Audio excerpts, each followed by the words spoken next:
49 सीटों पर मतदान, वोटिंग 59%।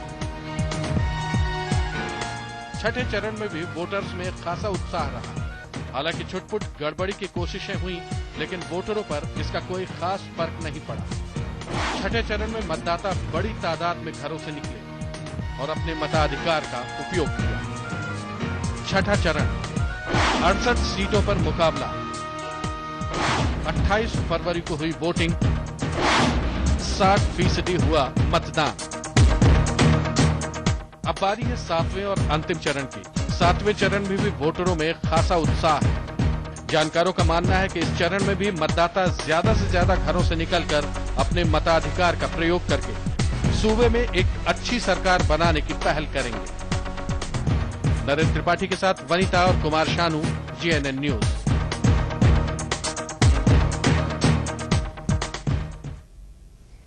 तो काफी उम्मीदें हैं पार्टियों को कि इस चरण में भी अच्छे जो वोटिंग परसेंटेज है वो काफी ऊपर जाएगी और जो तमाम मुद्दे हैं उनको ध्यान में रखकर जो मतदाता है अपने मताधिकार का प्रयोग करेंगे। इस वक्त हमारे संवाददाता प्रमोद भी हमारे साथ न्यूज रूम से जुड़े हुए हैं। प्रमोद, क्या माना जाए, सभी पार्टियों के अपने वायदे हैं, अपने मुद्दे हैं और जिस तरीके से पार्टियां कह रही हैं कि उनके पक्ष में जो जनता है वो वोटिंग कर रही है, तो क्या माना जाए कि उत्तर प्रदेश की क्या कुछ दिशा अभी नजर आ रही है? जहां तक मतदान की प्रतिशत बढ़ने का इस बार जो असली जो काम किया है चुनाव आयोग ने किया है, तो चुनाव आयोग ने जो चैनलों के संपादक हों या अखबार के मालिक हों उनके साथ भी बैठक की थी और उसमें यही कहा था कि मीडिया का सहयोग चुनाव आयोग को बहुत जरूरी है। तो मीडिया का भी इसमें बहुत बड़ा रोल रहा है चुनाव का मतदान प्रतिशत बढ़ाने में। और जहां तक रही पार्टियों की बात, तो इस बार जो पार्टियों ने भी जिस तरह से पहले इतना चुनाव प्रचार जो है इतना नहीं हो पाता था और चुनाव आयोग का डंडा रहता था, तो चुनाव आयोग ने कुछ छूट भी दी थी कि जो है बैनर और झंडे वगैरह तो आप जो कम से कम लगा ही सकते हैं।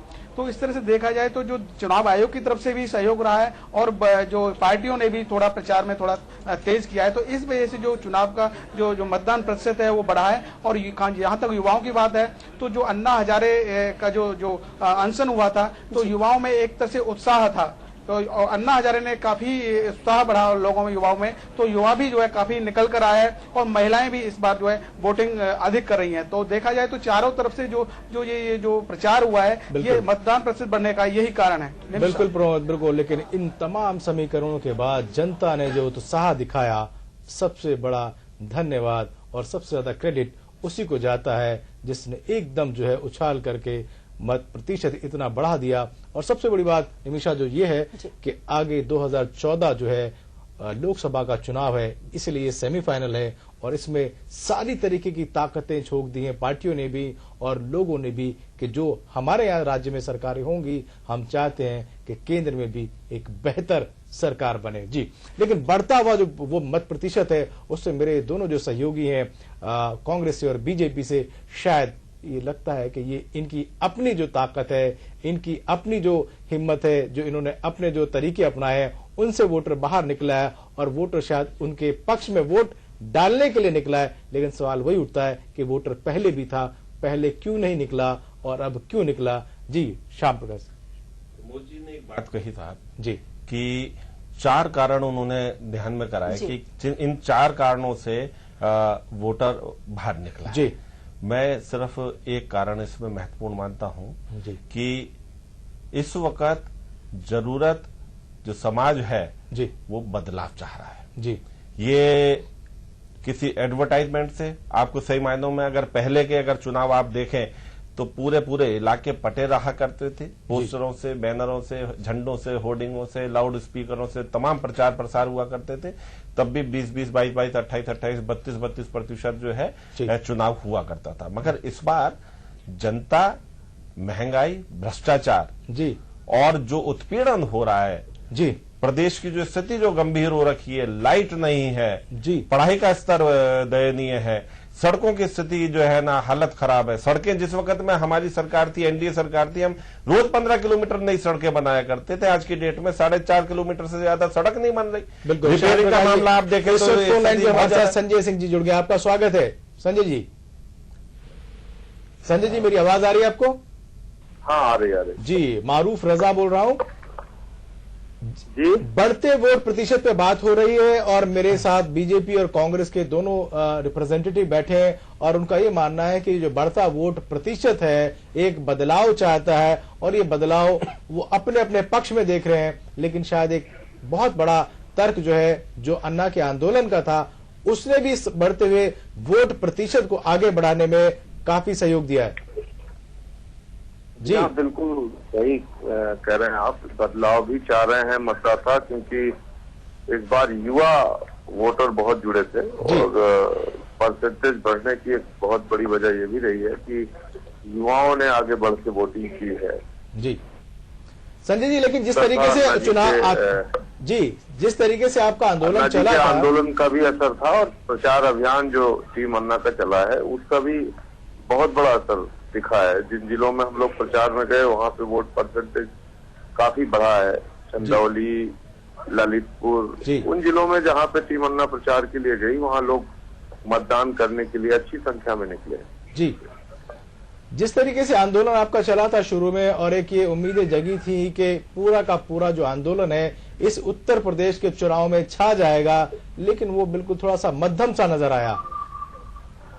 नहीं, निश्चित रूप से उत्तर प्रदेश में जितनी सभाएं हुई हैं आप उसको देखिए, हजारों की संख्या में लोग जुटे हर जगह, चाहे वो बाराबंकी हो, फैजाबाद हो, गोंडा हो, बस्ती हो, चंदौली हो, बनारस हो, हर जगह, इलाहाबाद हो, ललितपुर हो। तो ये कहना कि अन्ना के आंदोलन का असर कम था, बिल्कुल गलत बात है। और सर रजा साहब, आप जानना चाहते थे कि उत्तर प्रदेश का जनमत क्यों बढ़ा? संजय जी से अभी बातचीत चल रही है, आपको बताना चाहेंगे टीम अन्ना के अहम सदस्य हैं संजय सिंह जी।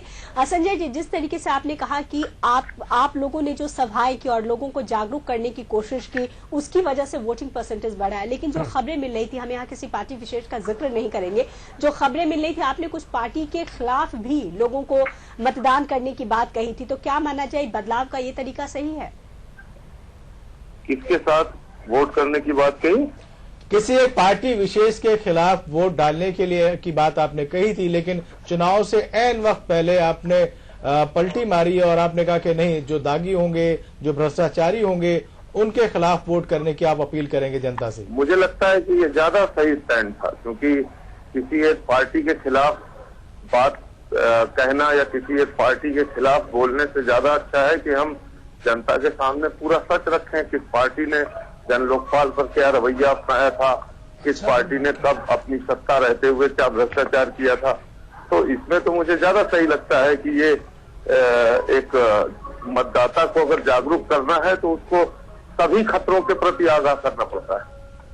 जी, तो क्या माना जाए कि आगे जो सरकार आएगी, जो भी पार्टी हो जो सत्ता में आएगी, वो उन मुद्दों को, उन वायदों को पूरा करने की कोशिश करेगी? क्योंकि जिस तरीके से जनता ने अपना रुख दिखाया है, अगर वोटिंग परसेंटेज बढ़ा है तो वो जरूर नेताओं को अपने वायदे भी याद दिलाएंगे।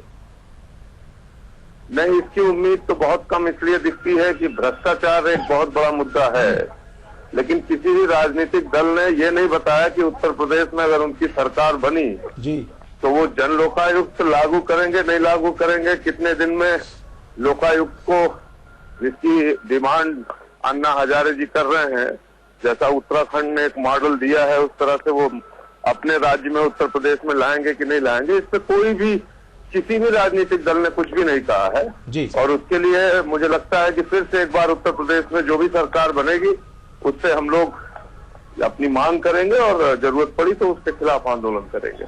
जी बिल्कुल। संजय जी, एक आखिरी सवाल आपसे जानना चाहेंगे, ये कैसी जागरूकता होगी कि हम महज जब अपने मताधिकार का प्रयोग करने जाए तो हम अपनी उम्मीदें जिन पार्टी में दिखती है वहां पर हम वोट करें, लेकिन क्या जिन बातों आपकी आवाज साफ नहीं आ रही है, प्रश्न फिर से एक बार दोहरा दें। मैं ये जानना चाह रही थी कि आपने कहा कि हमने जनता को जागरूक किया, लेकिन जिन मुद्दों को लेकर, जिन वायदों को लेकर पार्टियां सत्ता में आती है, अगर जनता उन वायदों को पूरा नहीं करवा पाई तो लोकतंत्र का मतलब क्या हुआ? आगे आप लोगों की क्या रणनीति होगी?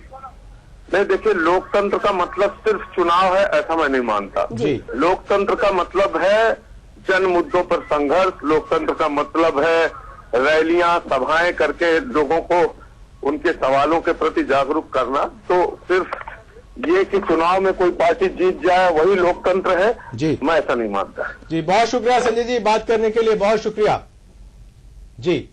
तो ये थे अभी हमारे साथ जुड़े हुए संजय सिंह, अन्ना टीम के अहम सदस्य। जी, जिस तरीके से पूरी की पूरी बात चली कि अभी भ्रष्टाचार के खिलाफ बातें हुई, जो दागी हैं उनके खिलाफ बातें की गई और जागरूकता का एक अभियान चलाया गया, क्या लगता है जितना क्रेडिट अन्ना और अन्ना की टीम के सदस्य ले रहे हैं, क्या आप लोग उससे इत्तेफाक रखते हैं? जी, मैं आपको बताऊं राजा साहब जी, उत्तर प्रदेश एक सद्भावना का प्रदेश था जी, बहुत विकास का प्रदेश था जी। उत्तर प्रदेश में अभी पीछे लोग बता रहे थे, हमारे जाटो साहब भारतीय जनता पार्टी के लीडर हैं, माननीय राहुल जी की टिप्पणियों को ये जिक्र कर रहे थे। मैं आपको बताऊं उत्तर प्रदेश एक सद्भावना का इतना बढ़िया मिसाल कि वहां हिंदू मुस्लिम सिख ईसाई आपस में बिल्कुल भाई भाई की तरह रह रहे थे। आज ये प्रश्न उठ रहा उत्तर प्रदेश के भाग्य का, इसी में आपको वो भी उत्तर मिल रहा है कि जनमत क्यों बढ़ रहा। मैं बड़े ढंग से आपको ये बताना चाहता हूं। मैं आपसे इस पूरे बात पे बात करूंगा, लेकिन फिलहाल ब्रेक, और ब्रेक के बाद जानेंगे कि जो वोटिंग प्रतिशत है वो कांग्रेस के कहने से बढ़ा या बीजेपी के कहने से। फिलहाल लेते हैं break.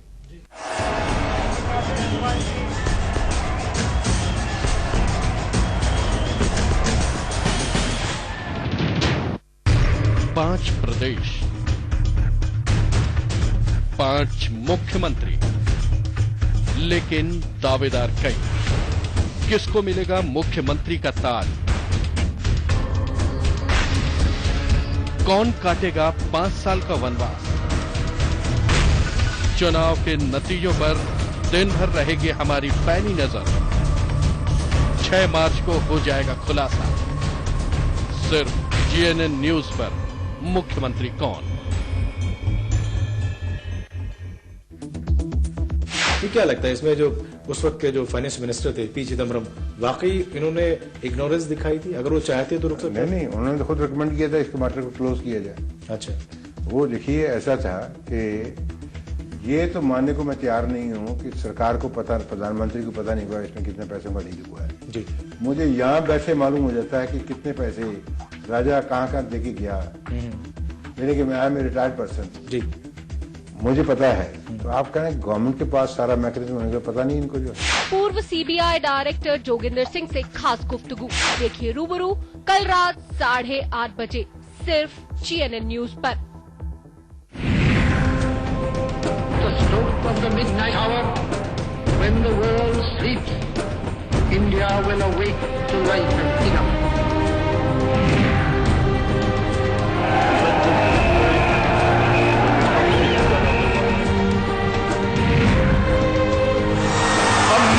Massive success. India, the world TT champions.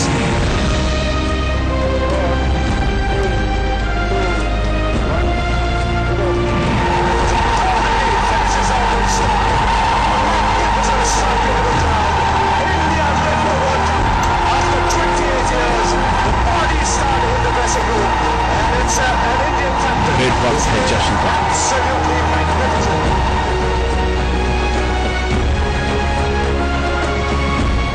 जश्न सिर्फ खबर का।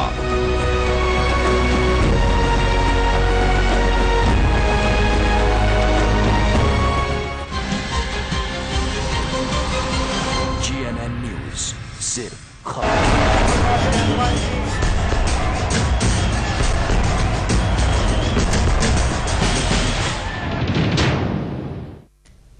ब्रेक के बाद आपका एक बार फिर से स्वागत है। आप देख रहे हैं हमारी खास पेशकश मुख्यमंत्री कौन है। तो मतदाताओं को जागरूक करने में जहां अन्ना हजारे ने अपना अहम योगदान दिया है, ऐसा दावा है टीम अन्ना का। वहीं अगर बात करें बाबा रामदेव की, तो बाबा रामदेव ने भी काफी पहल की है। आपको बता दें कि पातंजलि योग पीठ 7वें चरण में ज्यादा से ज्यादा वोट डालने के लिए मतदाताओं को अपने उत्पाद में 5% की छूट देने का ऐलान कर चुकी है। उत्तर प्रदेश की जंग खत्म होने में महज एक दिन बाकी है। 3 मार्च को 7वें और आखिरी चरण का मतदान होना है।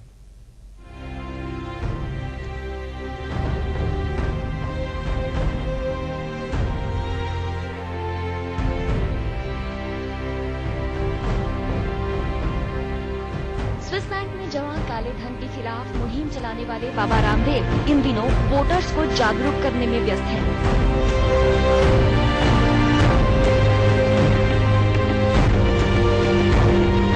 उत्तर प्रदेश विधानसभा चुनाव के 7वें चरण में वोटरों को ज्यादा से ज्यादा वोट डालने की अपील करने के साथ बाबा रामदेव पतंजलि योगपीठ के सभी प्रोडक्ट्स में वोटर्स के द्वारा वोटिंग करने के बाद निशान दिखाने पर 5% की छूट देने का ऐलान कर रहे हैं। करीब 1 महीने से चली आ रही चुनावी जंग अब खत्म होने के कगार पर है। 3 मार्च को वोटिंग के